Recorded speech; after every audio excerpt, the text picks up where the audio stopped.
Hello ಕನ್ನಡಿಗ, ಶರಣು ಶರಣಾರ್ಥಿ. ಪ್ರೀತಿಯ ಸ್ನೇಹಿತರೆ, ಇವತ್ತಿನ ನಮ್ಮ ಒಂದು ಜಾಬ್ ಸರ್ಚಿನಲ್ಲಿ ಏನಪ್ಪಾ ಅಂತ ಹೇಳಿದರೆ ಮಾಹಿತಿ, ಜಿಲ್ಲಾ ಪಂಚಾಯತಿಯಲ್ಲಿ ಹುದ್ದೆಗಳ ಅರ್ಜಿಗಳನ್ನು ಆಹ್ವಾನಿಸಲಾಗಿದೆ. ಅಂದ್ರೆ ಸಹಾಯಕ ಜಿಲ್ಲಾ ಯೋಜನಾ ವ್ಯವಸ್ಥಾಪಕರು ಇರ್ತಕ್ಕಂಥ ಹುದ್ದೆಗಳ ಅರ್ಜಿಗಳನ್ನು ಆಹ್ವಾನಿಸಲಾಗಿದೆ. ಅದರಲ್ಲಿ ಬಹುಮುಖ್ಯವಾಗಿ ಯಾವುದೇ ಎಕ್ಸಾಮ್ ಇಲ್ಲದ, ಅಂದ್ರೆ ನಿಮಗೆ ಯಾವುದೇ ರೀತಿಯಲ್ಲಿ ಪರೀಕ್ಷೆ ಕೂಡ ಇರೋದಿಲ್ಲ, ನೇರ ನೇಮಕಾತಿ ಇರ್ತಕ್ಕಂಥ ಹುದ್ದೆಗಳ ಬಗ್ಗೆ ಮಾಹಿತಿಯನ್ನು ತಗೊಂಡು ಬಂದಿದ್ದೇನೆ.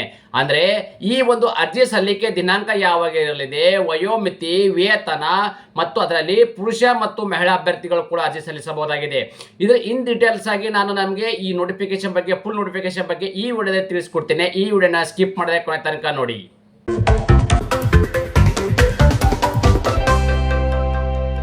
ಪ್ರೀತಿಯ ಸ್ನೇಹಿತರೆ, ನಿಮಗೆ ಮೊದಲೇ ಹೇಳಿದ ಹಾಗೆ ಎಲ್ಲಪ್ಪ ಅಂತಂದ್ರೆ ದಕ್ಷಿಣ ಕನ್ನಡ, ಅಂದ್ರೆ ತಾವುಗಳು ಇಲ್ಲಿ ಗಮನಿಸ್ತಾ ಇದ್ದೀರಿ. ಓಕೆ, ದಕ್ಷಿಣ ಕನ್ನಡ ಜಿಲ್ಲಾ ಪಂಚಾಯತಿ ಕಾರ್ಯಾಲಯದಲ್ಲಿ ಇರ್ತಕ್ಕಂಥ ಹುದ್ದೆಗಳ ಬಗ್ಗೆ ಮಾಹಿತಿ ನಾನು ಇಲ್ಲಿ ತಗೊಂಡು ಬಂದಿದ್ದೇನೆ. ಅಂದ್ರೆ ಇದು ಇರ್ತಕ್ಕಂಥದ್ದು ಯಾವಾಗಪ್ಪ ಅಂದ್ರೆ ಉರ್ವ ಸ್ಟೋರ್ ಮತ್ತು ಅಶೋಕನಗರ್ ಅಂಚೆ ಮಂಗಳೂರು, ಅಂದ್ರೆ ಈ ಒಂದು ಇರ್ತಕ್ಕಂಥ ಒಂದು ಜಿಲ್ಲಾ ಪಂಚಾಯತಿಯಲ್ಲಿ ಇರ್ತಕ್ಕಂಥ ಒಂದು ಹುದ್ದೆಗಳ ಬಗ್ಗೆ ಮಾಹಿತಿ.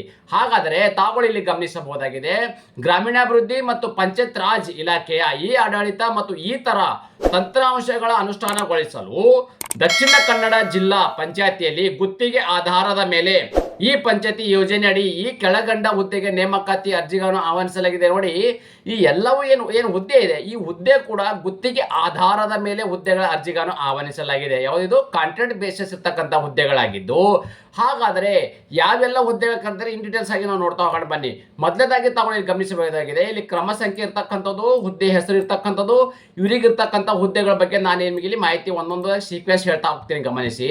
ಯಾವೆಲ್ಲ ಹುದ್ದೆಗಳು ಕರೆದಿದ್ದಾರಪ್ಪ ಅಂದ್ರೆ ಸಹಾಯಕ ಜಿಲ್ಲಾ ಯೋಜನಾ ವ್ಯವಸ್ಥಾಪಕರು ಇರ್ತಕ್ಕಂಥ ಹುದ್ದೆಗಳ ಅರ್ಜಿಗಳನ್ನು ಆಹ್ವಾನಿಸಲಾಗಿದೆ. ಖಾಲಿ ಇರ್ತಕ್ಕಂಥ ಹುದ್ದೆಗಳ ಸಂಖ್ಯೆ ಎಷ್ಟಪ್ಪ ಅಂದ್ರೆ 1 ಹುದ್ದೆಗಳ ಅರ್ಜಿಗಳನ್ನು ಆಹ್ವಾನಿಸಲಾಗಿದೆ.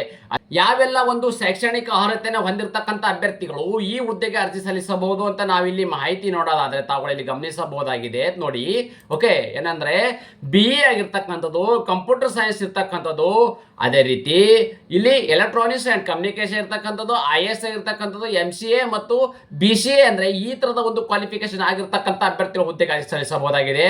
ವಯೋಮಿತಿ ಬಗ್ಗೆ ನಾವಿಲ್ಲಿ ಮಾಹಿತಿ ನೋಡೋದಾದ್ರೆ 21ರಿಂದ 40 ವರ್ಷ ಒಳಗಡೆ ಇರ್ತಕ್ಕಂಥ ಅಭ್ಯರ್ಥಿಗಳು, ನೋಡಿ 21ರಿಂದ 40 ವರ್ಷ ಒಳಗಡೆ ಇರ್ತಕ್ಕಂಥ ಅಭ್ಯರ್ಥಿಗಳು ಹುದ್ದೆಗೆ ಅರ್ಜಿ ಸಲ್ಲಿಸಬಹುದಾಗಿದೆ. ಅದೇ ರೀತಿ ಅನುಭವ ಕೂಡ ಬಗ್ಗೆ ಮಾಹಿತಿ ನೋಡಿದ್ರೆ ಸಂಬಂಧಿತ ಕ್ಷೇತ್ರದಲ್ಲಿ 3 ವರ್ಷಗಳ ಕಾಲ ಅನುಭವ, ಅಂದ್ರೆ ಏನೋ ಸಹಾಯಕ ಜಿಲ್ಲಾ ಸ್ವಯೋಜನ ವ್ಯವಸ್ಥಾಪಕರು ಹುದ್ದೆಗೆ ಅರ್ಜಿ ಸಲ್ಲಿಸಬೇಕಾದ್ರೆ ಆ ಒಂದು ಕ್ಷೇತ್ರದಲ್ಲಿ, ಅಂದ್ರೆ ಆ ಒಂದು ಕಾರ್ಯಕ್ಷೇತ್ರದಲ್ಲಿ ನೀವು ಮಿನಿಮಮ್ 3 ವರ್ಷಗಳ ಕಾಲ ಅನುಭವನ ಹೊಂದಿರತಕ್ಕಂಥ ಅಭ್ಯರ್ಥಿ ಹುದ್ದೆಗೆ ಅರ್ಜಿ ಸಲ್ಲಿಸಬಹುದಾಗಿದೆ. ಆಯ್ಕೆಯಾಗಿರ್ತಕ್ಕಂಥ ಅಭ್ಯರ್ಥಿಗಳಿಗೆ ಪ್ರತಿ ತಿಂಗಳು ಸಿಗ್ತಕ್ಕಂಥ ವೇತನ ಎಷ್ಟು ಅಂತ ನೋಡಿದ್ರೆ ಪ್ರತಿ ತಿಂಗಳು ಅವರಿಗೆ ಇಲ್ಲಿ 30,000 ರೂಪಾಯಿ ವೇತನವನ್ನು ನಿಗದಿಪಡಿಸಲಾಗಿದೆ. ಅದೇ ರೀತಿ ಅರ್ಜಿ ಸಲ್ಲಿಸುವ ಮತ್ತು ದಿನಾಂಕ ಯಾವಾಗಪ್ಪ ಅಂತಂದ್ರೆ ತಾವುಗಳು ಇಲ್ಲಿ ಗಮನಿಸಬಹುದಾಗಿದೆ, 5/12/2022 ಪ್ರಾರಂಭವಾಗಿದ್ದು 20/12/2025 ಇಷ್ಟರೊಳಗಡೆ ತಮ್ಮ ಅರ್ಜಿಗಳನ್ನ ಕೊನೆಗೊಳ್ಳಲಿದೆ. ಹಾಗಾದರೆ ಈ ಅರ್ಜಿಗಳನ್ನ ಹೇಗೆ ಸಲ್ಲಿಸಬೇಕು ಅಂತ ನಾವು ಇಲ್ಲಿ ಮಾಹಿತಿ ನೋಡೋದಾದ್ರೆ ತಾವುಗಳು ಇಲ್ಲಿ ಗಮನಿಸಿ, ಬಹುಮುಖ್ಯವಾಗಿ ಇದು ಯಾವುದೇ ರೀತಿಯಲ್ಲಿ ಆನ್ಲೈನ್ ಮುಖಾಂತರ ಅರ್ಜಿಗಳನ್ನ ಸಲ್ಲಿಸೋಕೆ ಅವಕಾಶವಿರೋದಿಲ್ಲ. ಆಫ್ಲೈನ್ ಮುಖಾಂತರ ಈ ಹುದ್ದೆಗೆ ಅರ್ಜಿ ಸಲ್ಲಿಸಬಹುದಾಗಿದೆ. ಹಾಗಾದರೆ ಈ ಆಫ್ಲೈನ್ ಮೂಲಕ ಅರ್ಜಿ ಸಲ್ಲಿಸಬೇಕಾದ್ರೆ ತಾವುಗಳು ಇಲ್ಲಿ ಗಮನಿಸಬೇಕಾಗಿದೆ, ಅಭ್ಯರ್ಥಿಗಳ ಅರ್ಜಿ ನಮೂನೆ ದೊರೆಯುವ ಸ್ಥಳ ಮತ್ತು ಸಮಯ. ಅಂದ್ರೆ ಯಾವೆಲ್ಲ ಒಂದು ಆಫ್ಲೈನ್ ಮುಖಾಂತರ ಅರ್ಜಿ ಸಲ್ಲಿಸಬೇಕಾದ್ರೆ ನೀವು ಈ ಒಂದು ಅಡ್ರೆಸ್ಗೆ ಹೋದ್ರೆ ಮಾತ್ರ ನಿಮಗೆ ಇಲ್ಲಿ ಅರ್ಜಿಗಳನ್ನು ಸಿಗಲಿದೆ. ಇವೆಲ್ಲವೂ ಅರ್ಜಿ ಕೂಡ ನಿಮಗೆ ಆನ್ಲೈನ್ ನಲ್ಲಿ ಕೂಡ ಸಿಗೋದಿಲ್ಲ. ಹಾಗಾಗಿ ಯಾವ ಒಂದು ಅಡ್ರೆಸ್ಗೆ ಹೋಗ್ಬೇಕಪ್ಪ ಅಂದ್ರೆ ಅಭಿವೃದ್ಧಿ ಇಲಾಖೆ, ದಕ್ಷಿಣ ಕನ್ನಡ ಜಿಲ್ಲಾ ಪಂಚಾಯತ್ ಕಚೇರಿ, ಕೋಟಾರ್ ಮಂಗಳೂರು ಕಚೇರಿ ಕೆಲಸದ ದಿನಾಂಕದೊಳಗೊಂದು ಬೆಳಗ್ಗೆ 10 ಗಂಟೆಯಿಂದ ಸಾಯಂಕಾಲ 5 ಗಂಟೆವರೆಗೆ. ನೋಡಿ, ಏನು ಇದು ಮಂಗಳೂರು ಏನು ಕೇಂದ್ರ ಕಚೇರಿ ಇರ್ತಕ್ಕಂಥದ್ದನ್ನು ದಕ್ಷಿಣ ಕನ್ನಡ ಜಿಲ್ಲಾ ಪಂಚಾಯತಿ ಮಂಗಳೂರಿನ ಕೇಂದ್ರ ಕಚೇರಿಯಲ್ಲಿ ನೀವು ಹೋಗಿ ಈ ಹುದ್ದೆಗೆ ಅರ್ಜಿ ಸಲ್ಲಿಸಬೇಕಾದ ಅಭ್ಯರ್ಥಿಗಳು ಅಲ್ಲಿ ಅಪ್ಲಿಕೇಶನ್ ಅನ್ನು ಪಡ್ಕೋಬೇಕಾಗತ್ತೆ. ಆ ಅಪ್ಲಿಕೇಶನ್ ಪಡೆದುಕೊಂಡು ಅಪ್ಲಿಕೇಶನ್ ಜೊತೆಗೆ ನಿಮ್ಮೆಲ್ಲ ಒಂದು ದಾಖಲಾತಿಗಳನ್ನ ಫಿಲ್ ಮಾಡಿ ಮತ್ತೆ ಡಾಕ್ಯುಮೆಂಟ್ ಜೊತೆಗೆ ಅದೇ ಒಂದು ಇಲಾಖೆಗೆ ನೀವು ಮತ್ತೆ ಸಬ್ಮಿಟ್ ಅನ್ನು ಮಾಡಬೇಕಾಗತ್ತೆ. ಓಕೆ, ಈ ಸಬ್ಮಿಟ್ ಅನ್ನ ಮಾಡಾದ್ಮೇಲೆ ರೋಸ್ಟರ್ ಆಧಾರದ ಮೇಲೆ, ಅಂದ್ರೆ ಮೆರಿಟ್ ಆಧಾರದ ಮೇಲೆ ಅಭ್ಯರ್ಥಿಗಳನ್ನ ಇಲ್ಲಿ ನೇಮಕಾತಿ ಮಾಡಲಾಗುವುದು. ಇದೇ ರೀತಿ ಕೇಂದ್ರ ಸರ್ಕಾರ ಮತ್ತು ರಾಜ್ಯ ಸರ್ಕಾರದ ಹೊಸ ಉದ್ಯೋಗ ಮಾಹಿತಿಗಾಗಿ ನಮ್ಮ ಯೂಟ್ಯೂಬ್ ಚಾನಲ್ ಅನ್ನ ಸಬ್ಸ್ಕ್ರೈಬ್ ಜೊತೆಗೆ ಬೆಲ್ ಐಕನ್ ಕ್ಲಿಕ್ ಮಾಡೋದನ್ನ ಮರೆಯಬೇಡಿ. ಈ ಉದ್ಯೋಗ ಮಾಹಿತಿ ನಿಮಗೆ ಇಷ್ಟವಾಗಿದೆ ಅಂತ ಅನ್ಕೊಳ್ತೀನಿ. ಈ ಉದ್ಯೋಗ ಮಾಹಿತಿ ನಿಮಗೆ ಇಷ್ಟವಾದರೆ ನಿಮ್ಮ ಫ್ಯಾಮಿಲಿಗೂ ಫ್ರೆಂಡ್ಸ್ಗೂ ಶೇರ್ ಮಾಡಲು ಮರೆಯದಿರಿ. ಧನ್ಯವಾದ.